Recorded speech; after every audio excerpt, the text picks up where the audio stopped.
That was the nicest hostage video I've ever seen in my life. Murph, thank you so much. Ramona, Courtney. That was awesome. Good evening, everybody. That was really special. Thank you for an incredibly kind introduction. It means a lot to be back in this room tonight, surrounded by all of you. I can see so many familiar faces. And it's not just good to come back and accept an award. It's also good to be back in Chapel Hill, the best college town anywhere in America. This is the home of the old bell, the home of the bell tower, the home of the Dean Dome, and the home of the team that sent Coach K into a retirement.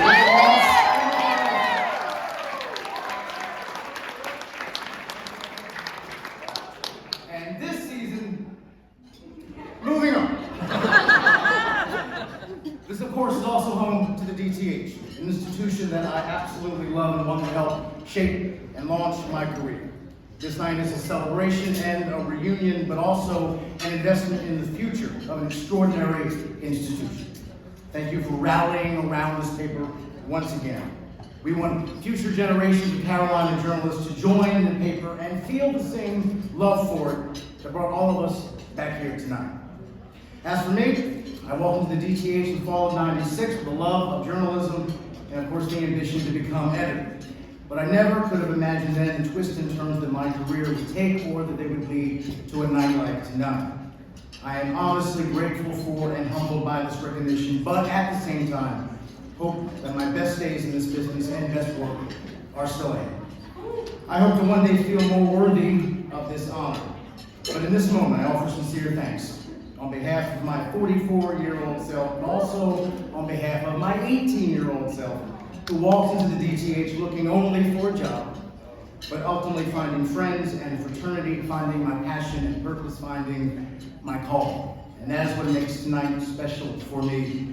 It is absolute validation that one of the best decisions I've ever made was to come to this place, to devote myself to something bigger than classes or the quad, and to start to carve my place in the world. First tonight, though, I do want to report some breaking news. It has recently come to my attention that way back in the spring of 2000, year of our Lord and the dog pound,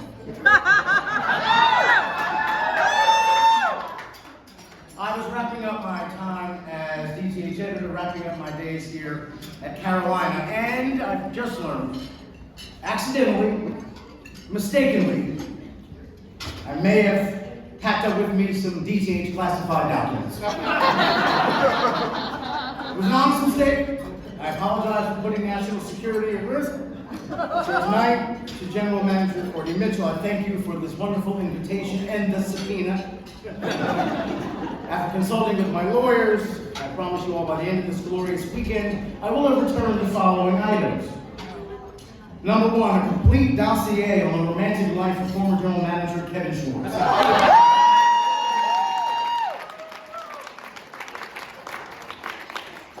It is an extraordinary and sprawling American tale of tequila and regret. I will also be returning biohazard test samples on every couch that has ever been in the DTH newsroom. These are among the most sensitive and disgusting of the documents still in my possession. I will also be handing over a truly stunning log of every questionable DTH office hookup and relationship since the mid-70s.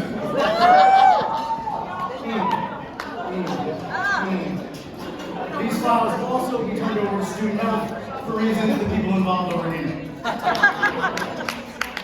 I will also be handing in every DTH internal newsroom quote file from the 1990s.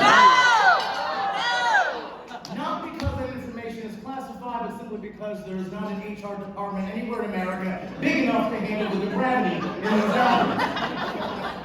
Also in my possession, a massive file on every North Carolina marijuana dealer who supplied Stacey Wynn since 1969.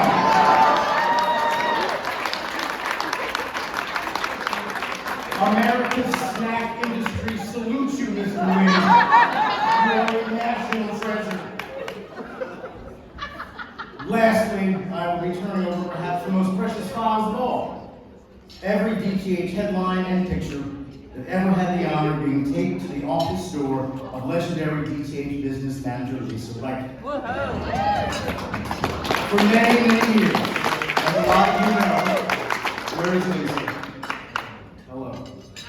For many years, getting your work on that door was a milestone and a badge of honor, a monument to DTH greatness and irreverence. Lisa, I know you were unable to be here for the 125th, but I will not let tonight pass without reminding you and this room what a special part of the DTH you were and still are.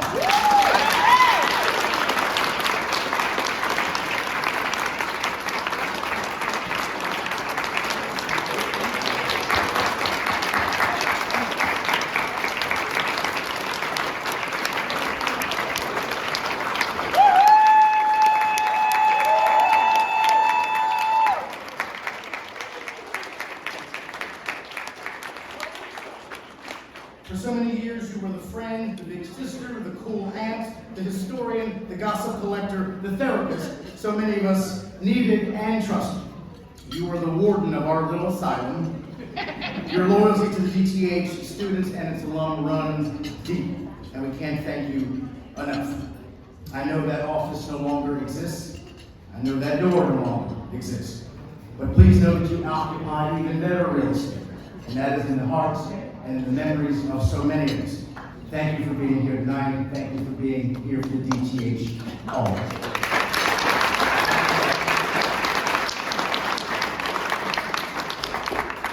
As far as I know, that's all the documents I have. Maybe, we'll see. I've answered your subpoena, Courtney. Our business is officially concluded, and I assure you and my fellow Americans and all these DTHers, these records will be returned to their proper place and put in the hands of the proper authorities, the DTH National Archives, otherwise known as the storage closet at Linda's. That's where you will find these materials. As you heard earlier tonight, I had the honor of standing here 5 years ago to host the 125th. I also gave remarks that night during a pretty tough time for this newspaper, giving me the chance to share, but the DTH will always be special and always be worth seeing. It was essentially looking back my love letter to this place and the time of our lives that it will always represent.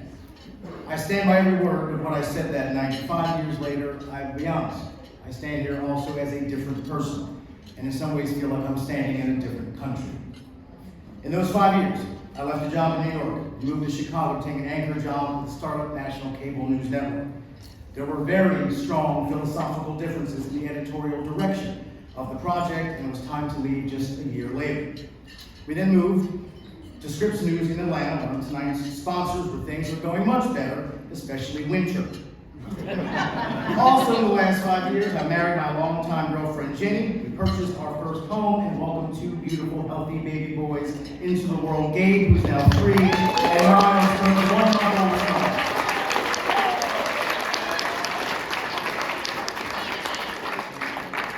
I also want you to know that I've spent more than a year taking care of my very sick father back home in New Jersey. Like the DTH, his birthday is also February 23rd. For him, next week marks 79 years. But dementia is a brutal disease. And next Thursday in his world will be just another day at a nursing home. Managing my dad's care, managing his entire life as an only child who lives out of state, has been one of the hardest and most draining challenges I've ever faced. In the last few months, the chance to welcome new life into the world and at the same time preparing for another life's exit has been a jarring contrast, one in which the full spectrum of life has been on display, from wrenching to joyous. I now find myself at 44 in the middle of that spectrum, so when it was time to start writing remarks for tonight, this time around, I kept coming back to the one word they gave to the title of this award, and that word is distinguished. My definition of that word has grown, it has evolved because of age and experience. I just see and feel that word in a very different way than when I was the age of the current DTH students that are lucky enough to be here tonight. What I'm about to say will not fit everyone's life. There's no official playbook or one-size-fits-all approach to life. As always, to each his own, but this is just how I now see it. Distinguished has nothing to do with your resume, helping to bring new life into the world and giving that life the love and care it needs, having a responsibility for and an everlasting attachment to a life beyond your own, that's distinguished. The unconditional love between parent and child, the sacrifice and selflessness mandatory to be good parents, that's distinguished. Re-experiencing life through the eyes and joys of your kids is distinguished. The ability to see and embrace that kind of fleeting innocence and purity is distinguished. Our days as an authority figure for our children are numbered. The real, long-term goal is to become a respected and trusted friend, to build and guide a life well-loved enough, well-equipped enough to make their way and find happiness in the world that we leave in. Distinguished is not your bank account. Despite some unexpected twists and turns and some detours and disappointments, committing to the kind of work that you love, that brings out the best in you, that fulfills your calling, that's distinguished, not the paycheck. Finding your voice, your confidence, your purpose is distinguished. A job is something that you have. A career is something that you build and stick with. The professional road of your life may change, but keep your hands on the wheel and a destination in sight. Your platform is not nearly as important as your passion. Distinguished has nothing to do with your social status. Finding and maintaining a loving, devoted relationship or marriage, that's distinguished. Building a life together through rough and calm waters is distinguished. Life is an adventure meant to be shared. Finding someone who loves you, understands you, supports, challenges you, makes you want to be better is a blessing and a bedrock for a fuller life. My wife Jen and I will mark 18 years together in April. And putting up with my ass for nearly 2 decades makes her profoundly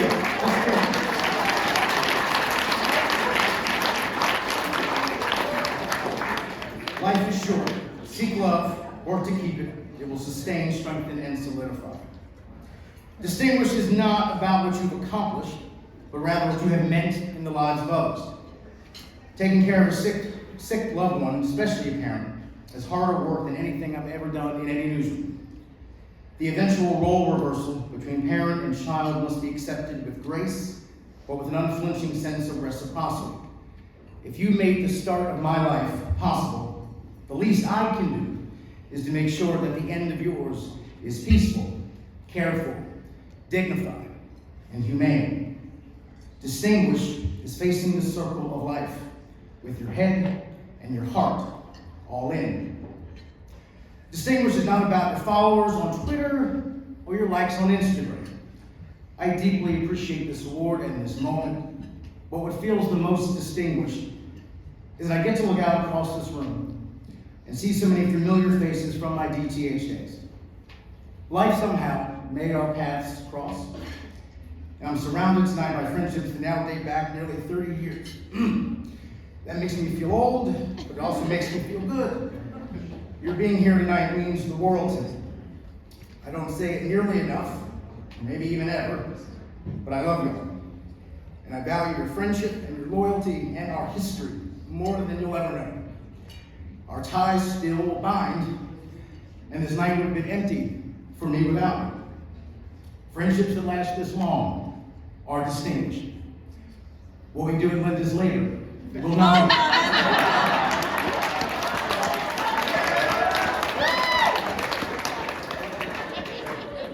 Remember this, the authentic joy in your life will come from the people who befriend you, not the people who retweet you. Plaques and certificates hang on the wall and get dusty. What's really distinguished is simply being happy, comfortable in your skin, content in your life, unshakable in your convictions, unafraid of change and risk, savoring the love and friendships you find along the way, gracefully accepting the many roles that life will force you to play, paying your dues, accepting your duties, and trying to do more right than wrong with the precious few years we're ultimately given. Distinguished means measuring your life by things that can never be quantified. Being distinguished also means recognizing a harsh but true reality. The world is a hell of a lot bigger than us and our individual lives. And that means from time to time we have to pause and take stock of the bigger picture. And now is such a time. I don't want to end tonight's remarks on a dark note, but rather a reality check and a warning, a bigger picture that as journalists as reasonable Americans, we cannot ignore. As we gather here tonight, our country finds itself drowning in a sea of misinformation, conspiracy theories, delusions, propaganda, willful ignorance, and hyper-partisanship. All of which social media has made only easier and more accessible, all of it exploited by powerful people to fill their wallets and advance their agendas. We live in a country where hate crimes are on the rise, anti-Semitism is on the rise, extremism is on the rise, domestic terrorism is on the rise, white supremacy is on the rise.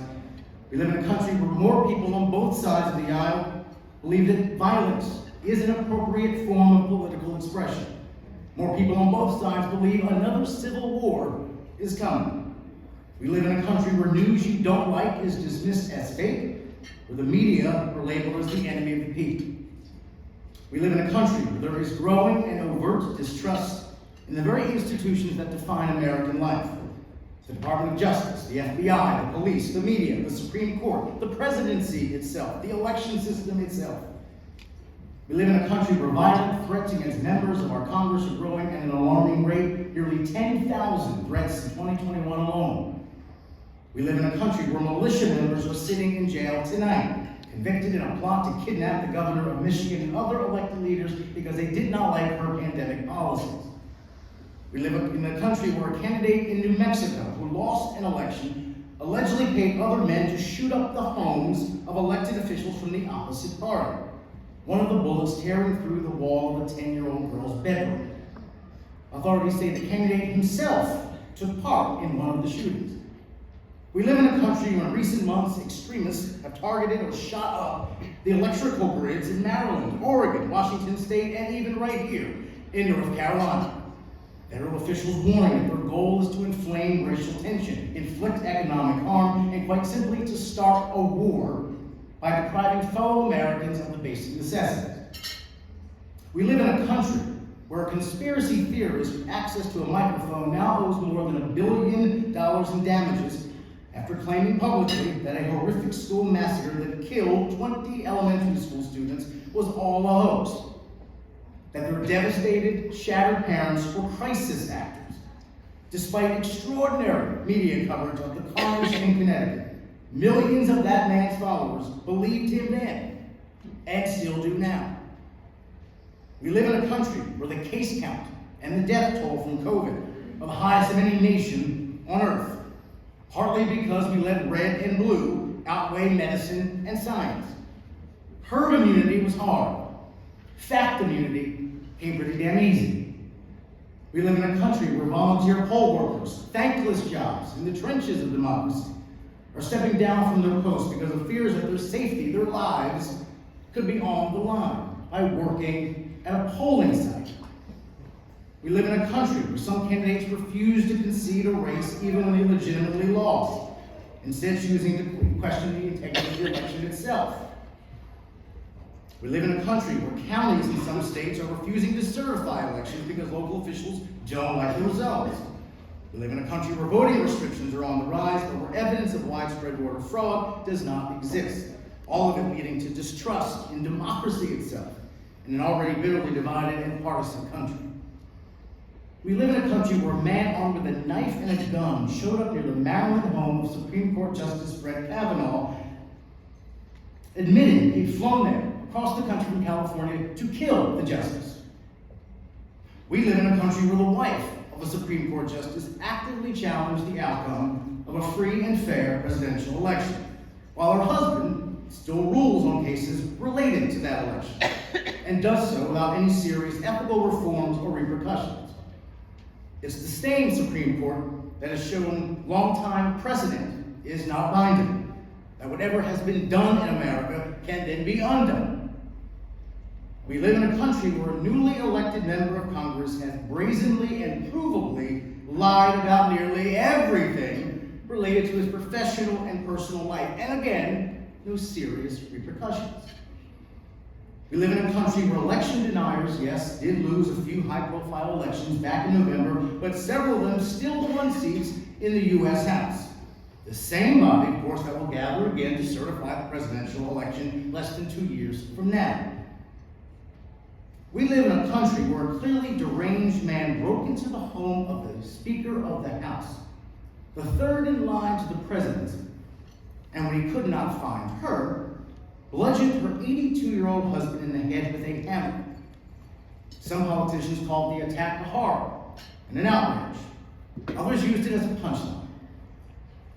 We live in a country where the new owner of Twitter, one of the most powerful platforms on earth, in one of his first acts as the new head of the company, retweeted a completely baseless conspiracy theory about that attack to more than 100 million followers. And of course, we live in a country where just over 2 years ago, on January 6th, thousands of rioters stormed the U.S. Capitol, the cradle and symbol of our democracy, unleashing a wave of violence, delusion, destruction, shocking and unshockable country, leaving members of Congress scrambling for safety, leaving others dead, even threatening to hang the vice president because he was audacious enough to adhere to the Constitution.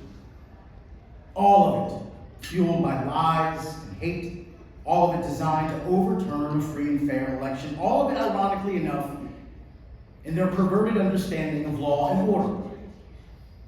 All of it exposing weaknesses in our law enforcement, weaknesses in our social media to police itself, weaknesses in America's moral and civic health. We live in a country where the former president of the United States is facing potential indictment on an array of charges. The question before you, if January 6th was evidence of how some reacted when they thought an election was stolen, how will they react, possibly, if they feel that his very freedom is being stolen? Make no mistake about it. The biggest threat to America is not Russian interference or Chinese balloons. The biggest threat to America is American extremism. The call is coming from inside the House. Let me be clear. I do not believe we are a country defined by our fringes, but we are a country increasingly threatened by them. This is a surreal and dangerous time, and I feel the weight of it all as a father, wondering what kind of world my two boys will inherit. I feel it as an everyday American, wondering why there's now such a large swath of this country I no longer understand. Wondering how such a great nation got to such a dark place. Wondering who and what paves the road back to normal. I feel the weight of this time also as a journalist, like many of you, having spent years and decades dedicated to truth and fact, only to see how disposable they both are to so many. Something has changed in our country. Something feels off. Something has been lost. Something is beginning to break, to crack, to crumble, distorted almost beyond recognition. Some of the darkness that used to exist only somewhere deep in the woods or the edges of town is starting to get closer to Main Street. Some people's worst instincts now feel empowered and emboldened and encouraged, mainstreamed and permissible. Perhaps we should focus less on the increasing height of our debt ceiling and more on the increasing depths of our moral basement. This democracy of ours is beautiful. It is noble. It relies on the goodness of humanity. But it's glass. And if we're not careful, it can break. It can shatter. It can fall. Our way of life is not guaranteed. We must guard it. We're not entitled to it. We must tend to it. In the Republican response to the last State of the Union, the new governor of Arkansas said we all have a choice between normal and crazy. You're damn right, Governor. You're damn right. So the question is, which side will you be on, and has our definition of normal changed? And if so, temporarily or not? As we gather here tonight, there is a growing war for the civic soul of America. And as journalists, in some way, we are on the front lines of that fight. Our work has never been more essential.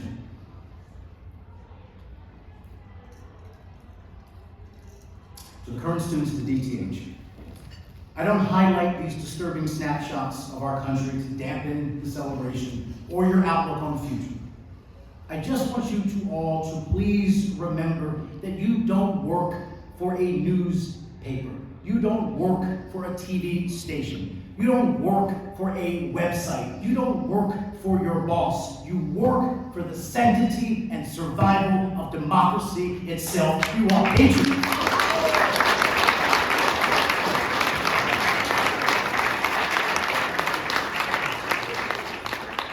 In this business, we always come armed with truth and facts, history, context, research, accuracy, but sadly, that no longer seems like enough to soothe or to solve everything that has been stirred up. I honestly don't know where we go from here, or what the solution is, other than just to keep working hard. I'm not a religious person, but it also does seem like a good time for faith. Faith that this too shall pass. I stand here tonight in the middle of Black History Month. I stand here as only the second and the last African American to become editor of this newspaper almost a quarter century ago. Not a good stat. Nonetheless, I'm reminded of the words of Dr. King. The arc of the moral universe is long, but it bends toward justice. Dr. King was right. History proves it. But let me remind you tonight, quite frankly, let me remind myself, that as journalists, our words, our questions, our photographs, our ideas, they put weight on that arc. Our everyday existence as human beings, how we live, how we love, what we cherish, what we protect, and yes, where we get our news, and yes, how we vote. All those things put weight on that arc. That arc does not bend itself. Good people and good journalism can apply righteous pressure to that arc. So in this moment, let's bend that arc to more than just justice. Let's bend that arc back to facts. Let's bend that arc back to truth. Let's bend that arc back to accountability. Let's bend that arc back to transparency, back to tolerance, acceptance. Bend that arc back to trust and integrity and civility. Let's bend that arc back to common sense and the common good. Let's bend that arc back to the rule of law and no one being above it. Let's bend that arc back to respecting science, back to ethics. Bend that arc back to civil disobedience. Bend that arc back to the traditions that bind us, not the tribalism that enrages us. Let's bend that arc back to a place where democracy is a collision of ideas, not a collision of realities. Let's bend that arc back to a place where we realize how much is at stake and how much we could lose and start acting like it. Let's bend that arc back to the R's and D's that matter most in our public and private lives, not Republican or Democrat, but rational and decent. This university will produce always distinguished journalists. The Daily Tar Heel will always produce distinguished alumni. The mission of the moment is to make sure we still have a distinguished country left to cover. God bless you all. Thank you so much for this incredible night.